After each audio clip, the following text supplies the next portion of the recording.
So you're taking notes then, right? Okay, good. All right, folks, we're going to go ahead and get started. I know we're just a little behind, and I'm sorry about that. The students just were so excited. It took them forever to get back here. But we're going to cover a couple of different things. My name is Josh. You've met me too many times already today, especially the parents, I'm sure. Yeah. I'm Joel. I'm the grad assistant for Off-Campus Student Life. And so in addition to working with our orientation programs, one of my roles is supervising Joel and working with our off-campus student life program. So you all are in here because you're first-year students who are living off-campus, or they're guests. Is that correct? Okay, we found the right room. We're going to go over some content really quickly, but the core for me is we want to answer your questions. So if you have any questions, shoot your hand up, throw something at us, say, hey, Josh, whatever works. I don't want you all to leave here today if you still have questions about living off campus. Does that sound fair? Great. So off-campus students at St. Thomas is actually 60% roughly of the undergraduate population. So a majority of students in any given year are living off campus. That's too many for Joel and I and a colleague, Amy, to work with all the time, so we focus on two populations primarily. One of those is neighborhood students, so students who are renting in the neighborhood near St. Thomas. Is there anyone in the room who's doing that this year? No? Okay. That's our Director of Neighborhood Relations, Amy Gage, works with that. And then commuter students commute from a distance, so they're not living in the neighborhood. And I oversee a staff team of commuter mentors. So each of you will be assigned a commuter mentor who will be your go-to person during the school year for any questions, needs, and other help you might need. So we work with first-year commuters especially. We'll talk a little bit more about why in a second. So there's that team. Joelle kind of already talked about the commuter mentors. We also have neighborhood student advisors, undergraduate students who work with those neighborhood students. I will say, I'll point out, the commuter mentors, all of them were commuters their first year as well, so they know that experience. Based on working with commuter students at St. Thomas for the last 10 years, these are kind of the three big topic areas it seems students have questions about and their families. Does this seem like the areas you have the most questions about? Maybe not food, but I'm always hungry, so I have questions about it. But is there something I'm missing that you think you had questions about coming in? Okay, thank you for responding. That helps me. I'm going to dive right into parking and transportation. That helps. The two most common ways people get to and from campus are driving or carpooling or busing. You can walk, you can scooter, you can do all sorts of other things, but ultimately most of our first-year commuters especially use one of those two things. So to park on campus, you have to have a parking permit. First-year commuters can purchase a parking permit. It is $225 for the year or $125 for a semester. It gives you the rights to park in a couple of surface lots on campus, as well as the Anderson parking facility, which is the parking ramp most of you parked in today. No additional cost to park in that parking ramp. You just swipe your ID after you purchase the permit, and it opens up for you. I think that's the best place for commuter students to park. It's rarely, if ever, full. It's the closest parking to this building, which is really the center of student life on campus. And it's, covered from the sun in the summer and the warm weather months. It's covered from the snow in the cold weather months, so that helps out a lot as well. Every once in a while, Joelle and I will work with commuter students who think it's better to find street parking and park off campus and not purchase a parking permit. I'll tell you, most of them end up paying more to the city of St. Paul in parking ticket fines than they would have paid if they had just purchased a parking permit to park on campus. Street parking around our campus here in St. Paul is really heavily regulated. You need a resident permit to park on most street parking, meaning that if you don't live on that block, you can't park on that block. And the neighbors have asked for and gotten good enforcement of that, which I can understand. There's a couple of thousand people coming to this campus each day. I don't think they want all of that traffic right on their street all of the time. So that's the reality of parking on campus. Bus is another option. We sell a discounted Metro Transit pass for $150 a semester. Now you may be saying that's more expensive than the parking permit. What's that about? You don't pay for the car, you don't pay for gas, you don't pay for insurance or auto maintenance, right? Plus, you can use that all the time Metro Transit is running. So not just to and from campus, but if you have a job you need to get to, if you have weekend plans, whatever that might be. It's unlimited use of the Metro Transit system, including the light rail. We have two stops that stop right outside of this building, another one that's real close from here. All three of those stops hit the light rail up on University, which then connects you to the main transit lines really quickly. So it's really convenient to get here through Metro Transit. The other thing that I would say is we have a shuttle bus that runs between our St. Paul and our Minneapolis campus, and during the school year it runs every 20 minutes. So we've worked with students at times who will bus into downtown Minneapolis and then take the shuttle bus over because it's a little more direct. Or I worked with a student years ago who got a ride into downtown Minneapolis because her dad worked there, hopped the shuttle bus over, rode the shuttle bus back at the end of the day, got a ride out at the end of the day with dad, never paid for transportation. So there are a lot of options to get to and from. And if you're figuring out those options, Metro Transit has some great resources. Yep, so you can go on the website and you can plan your trip and it'll give you a variety of options. Sometimes you can also drive halfway and bus halfway. So if you were to log on there, you should be able to plug in your destination, your origin point, and then you will have options to plan your trip. Works well. Questions about parking and transportation? That's really it. Yes? It is tight, but is mostly tight for residential permits. Commuters still have access to it. And the one thing I forgot to say about that price for the commuter parking permit, what, $225 a year? I'm not going to call that cheap. You're already paying a lot to be students here. I do like to point out that it's the least expensive parking permit on campus. Every residential student who does get a parking permit pays significantly more. I, as a faculty and staff member, actually pay more than that to park on campus. So we recognize that if commuter students need a permit to get to campus, it should be at least as affordable as we can make it. Yep.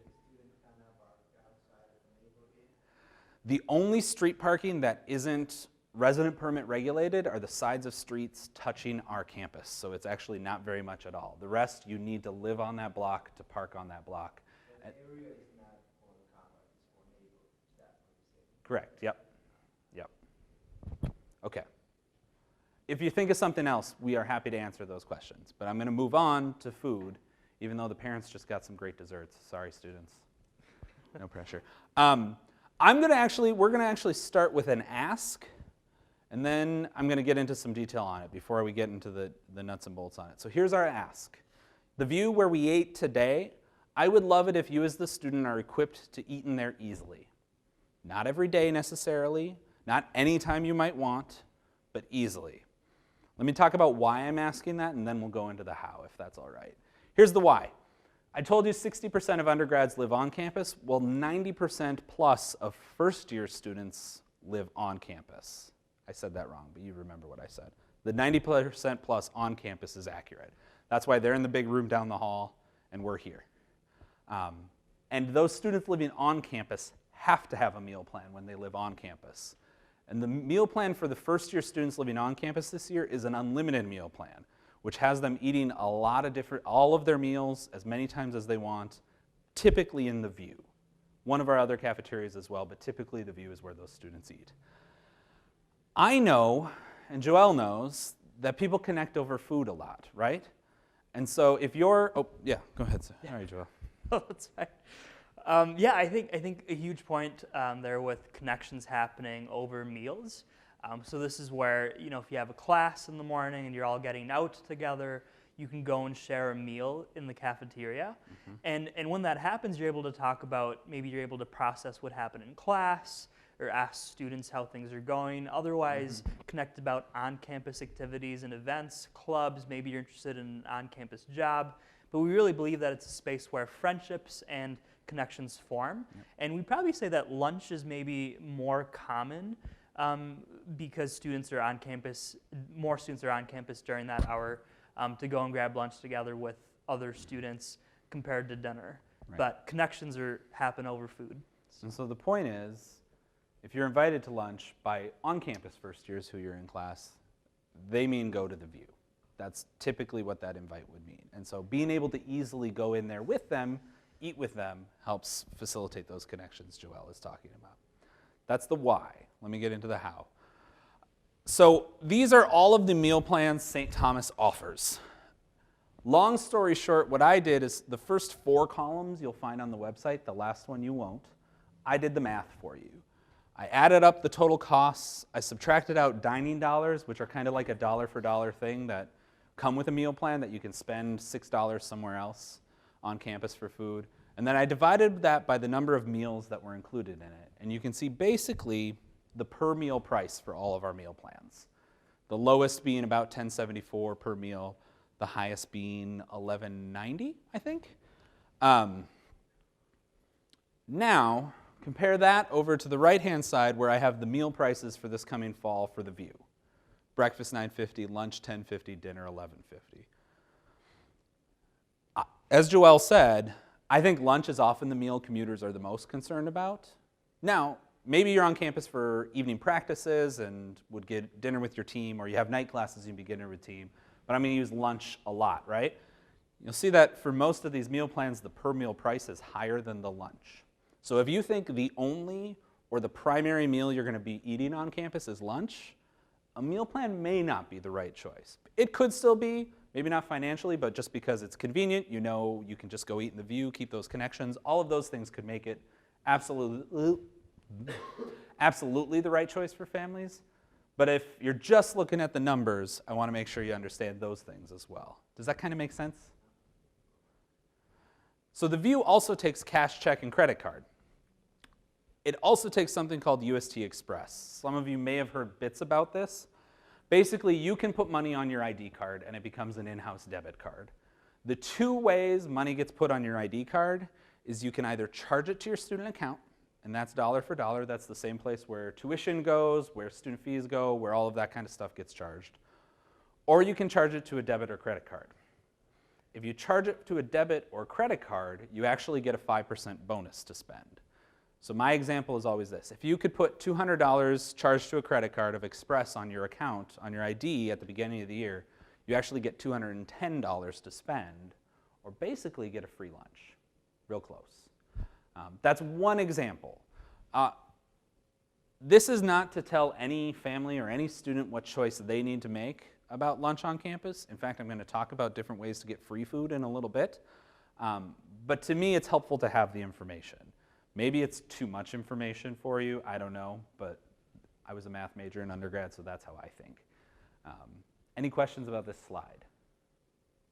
So basically, like, it's unlimited food for 2,000 Yep, a year. a semester. A semester. Yep, those are by semester. That's another good point, actually. The semester plans, so the 150 meal plan, you get 150 meals in that semester. And if you don't use them up, they disappear. Express rolls over semester to semester, year to year. So if you put that $200 on and got $210 and never spent it, by the time you graduate, you'd still have $210. Anything over $5 still on your account when you graduate gets refunded to you. So that's your money forever, basically. Okay? The View is not the only place to eat. There's lots of other options as well if you want to buy food here. Teas and Scooters are places on the first floor of this building where if you want a sandwich, you pay for the sandwich. If you want a pizza, you pay for the pizza. It's not the all-you-can-eat venues, right? The Bins is the cafeteria down on South Campus. It's a smaller venue. It serves fewer people, but that means the food has a little bit more home cooking style to it. It's really good. I highly recommend at least one trip down to the Bins a year for Burger Bar and Hard Scoop ice cream, if you're not a vegan, I guess. But those are other great options as well. But you also don't have to pay for food all the time either. You can bring your own. Yeah, an alternative is to come to the lounge, and at the end of our time today, we'll walk down there so you have an idea of what the space looks like and how to get there. We often have free food and snacks around, so you're welcome to help yourself to those. And then our lounge itself is on the second level, and again, we'll walk down there. We have a fridge and microwave in there that you can help yourself to. There's independent study space, collaborative study space, and access to printers and computers, and great people, including myself, because my office is in there. Yeah. Which hopefully, saying that I'm great is okay to say. I'll allow it. I didn't check Yeah. in with you about that. It's before. okay. We'll allow it. I would say it too. All right. That's food. Other questions about that? Though I have a couple of free food things in this section. Yes? So the money, like if we put money on the card, Yep. the debit, we The put that Express, on yep. as- Yep, and then would that work for those other three places? It would work. Yep, it actually works for any on-campus food venue, works in the bookstore, and Express actually can work at a number of off-campus places as well. Like the Chipotle down in Highland takes Express as one example. It's the one I care about the most, or at least they used to. I might have heard a rumor that they don't anymore. I think they but still do. Okay. There's a list online. There's about Thank you. 15 to 20 local locations that they would work at. Joelle would know better than me. Perfect. I'm going to keep going with the managing time and involvement on campus, but if you have other questions about food as you continue to ponder that chart with too many numbers, feel free to ask them. So we know, both from national trends and our own institutional data, that students actually do better if they're involved outside of the classroom. They tend to have better GPAs on average, be more likely to retain semester to semester, more likely to graduate in 4 years. That may seem counterintuitive. It may seem, I'm going to come, I'm going to go to class, I'm going to get my homework done, and that's what I'm going to focus on, and it's going to be great. And that might work, but I'm just saying statistically on average, it's actually better to have greater connections outside of the classroom. Now there's a lot of things that could qualify for that, or where you could find that engagement. The one I'm going to spend the most time talking about is our clubs and organizations. You've heard probably a lot about it today, especially the students, I would imagine. But we have over 140 clubs and organizations. But the one specific type of club I'm going to spend the most time talking about is one connected to majors. Pretty much every major has a club connected to it. I literally was hearing a professor talk at the info fair, after the info fair, with a student who's an upperclassman, and he was like, have you joined the supply chain club? And I'm like, there's a supply chain club? There's a supply chain club for people who are in that major, interested in that area. I tend to talk about accounting because it's the easiest one, it's first in the alphabet. So to me, getting involved in a club connected to your major is a no-brainer. If you're thinking of, okay, I'll pick supply chain. If you are thinking about an operations management supply chain major, you are probably not in one of those classes this first semester. Those are typically upperclassmen classes. However, you could join that club this semester. You could connect with people who are taking those classes, students who are studying that major and have taken upper classes. You can connect with the faculty who teach in that department through the club. You can listen to speakers who work in that area who come into the club to talk about what it's like to work in that kind of environment in supply chain. You can spend an entire semester learning a lot about supply chain, and then at the end of it say, I really don't like supply chain. Never having taken that course, never having invested that time in it, and then you can go the next semester and start to explore something else. Or you could come out of that semester and say, I love supply chain. These people are great. I love these faculty. This is really exciting. Having been really reaffirmed in what you're thinking about a major, again, without ever having to have taken one of those classes. The other reason I promote clubs in general, but especially the clubs that are connected to majors, is most of them meet during Convo Hour. Now it's amazing, we keep getting to the end of the day and most people haven't heard of Convo Hour. Convo Hour is from 11:45 to 1:15 on Tuesdays and Thursdays. There's no class. Students, you did not register for a class that takes place at this time. You didn't even see that as an option when you were registering because they don't exist. It is a time set aside in the middle of the day for outside of the classroom connections and activities. I think it's brilliant. I went to a different institution for undergrad. Club meetings were at 9 o'clock at night. And if you were a commuter who got done with class at 3, you had to decide, am I staying on campus for 6 hours to go to this club meeting? Am I going home? I know I'm probably not going to come back for this meeting, but maybe I would. Convo Hour, especially when there's clubs meeting during them, is great. It's in the middle of the day. You're probably on campus anyway. The one thing I would say is when you're looking at your schedule, if you registered for classes that get done at 11:35 on Tuesdays and Thursdays, I'd really plan your schedule to stay on campus until about 1:30, so you're here for Convo Hour. Similarly, if you somehow magically got a schedule that didn't start until 1:35, which would be a really lucky first-year schedule because most of the upperclassmen take the late classes so they can sleep in, I'd recommend planning to come to campus early enough to be here for Convo Hour. Because if you're not on campus during those Tuesdays, Thursdays, you're going to miss out on a lot of really great stuff. And those clubs that meet over Convo Hour, since it's the noon hour, they often have free food at those meetings. So there's another way to get lunch on campus, making those connections Joelle was talking about, with people who you have a shared interest with and not having had to pay for it even. It's kind of a win-win-win. Okay. Other ways to get involved, you can get an on-campus job. You probably got accosted by dining services when you were leaving the View today. The people who I know work there love working there. They have a great community, and you get a free meal every time you work. Oops. So that is certainly a good way to get involved and connected. There's obviously different events, speakers, and lectures happening on this campus all the time. Some of them connected to what you're learning in the class. Some of them just about really interesting topics that you'll never again in your life have a chance to take part in. And then, of course, study groups, research that are happening outside of the class, still supporting what you're doing in the class, but are still engagements outside of class. All of these things are things you have opportunities to be involved in. The reason we talk so much about it now is because I want you and your families to start talking about it now. Some of you have responsibilities at home that you need to be present for. Some of you are sharing a vehicle in your family and need to figure out how that's going to work, or are getting rides or carpooling with other people. Some of you have off-campus jobs that you need to work or else you couldn't afford to be here. I get all of that. Joelle and I are not standing up here telling you, be on campus from 8 a.m. until midnight every single day. What we're saying is, start to think about it now. Start to talk about it now. That's why I highlight that convo hour specifically, so you can plan now that, oh, I'm not going to get to my off-campus job probably at the soonest until 2 if I stay on campus for convo hour and don't have any class after that, right? Have those conversations now so you're ready in the fall. And so you're ready that by October, maybe something has changed. Maybe you have those connections and you're in a study group that wants to meet more in the evenings. Maybe it's you're connecting with folks and you want to hang out later on campus, but you have a curfew. I don't know what it might be. I'm not in your families. You all are. But it's good to talk about it now and have frank conversations about what that might look like. We do a lot in off-campus student life for students. Joelle's talked about the commuter mentors a lot, but do you want to add a little bit more about that role? Yeah, I'd add that they will reach out to you soon, and you'll actually have an opportunity to meet them in person at the commuter picnic, which we'll have a date for later on in the presentation. And I think our ask with that too is that if you do get emailed, if you would just respond to let them know that you're doing well and you're transitioning into college well, because they really care about you and want to make sure that your transition is smooth. Sometimes we don't get responses back, and they will send you emails, and you'll just have many emails in your inbox. So if you'd like to just not hear from them, you can also just say, I'm doing good.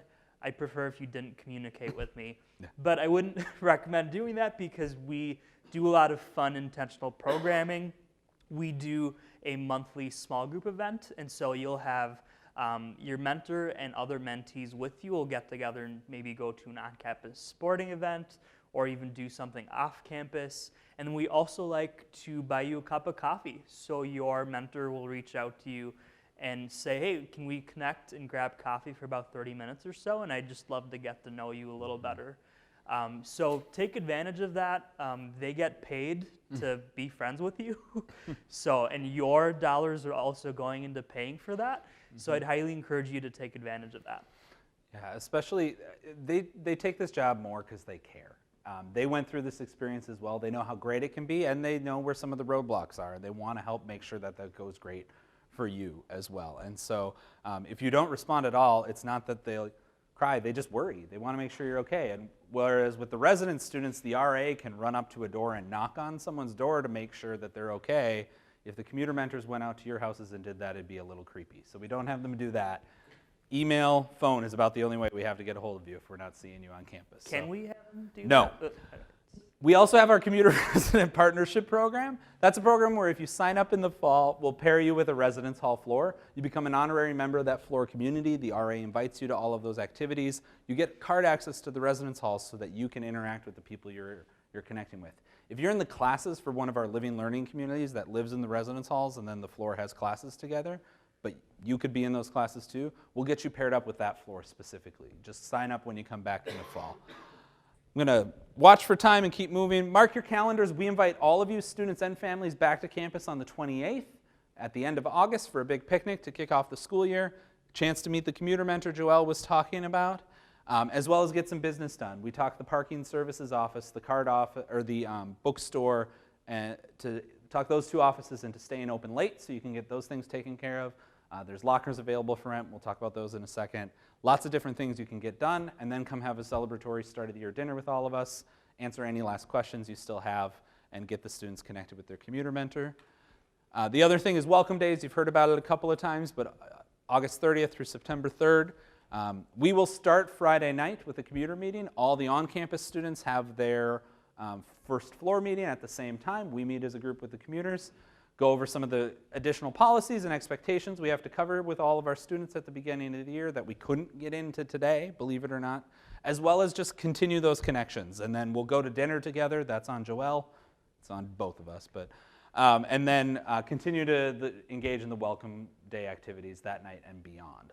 Your commuter mentor or Joelle and I, someone will be mailing you and or emailing you more of this information in the next couple of weeks, but we just wanted to make sure to put the dates out there so that you had all of that. The last thing we want to do, Joelle talked about it a little bit, is on the way out, take you down to our off-campus student life lounge. It can be a little tricky to find on your own, and so we'd love to just walk you there one time. We can answer any questions you might have down there, and then we'll send you on your way. I'll lead the group, and Joelle will bring up the rear.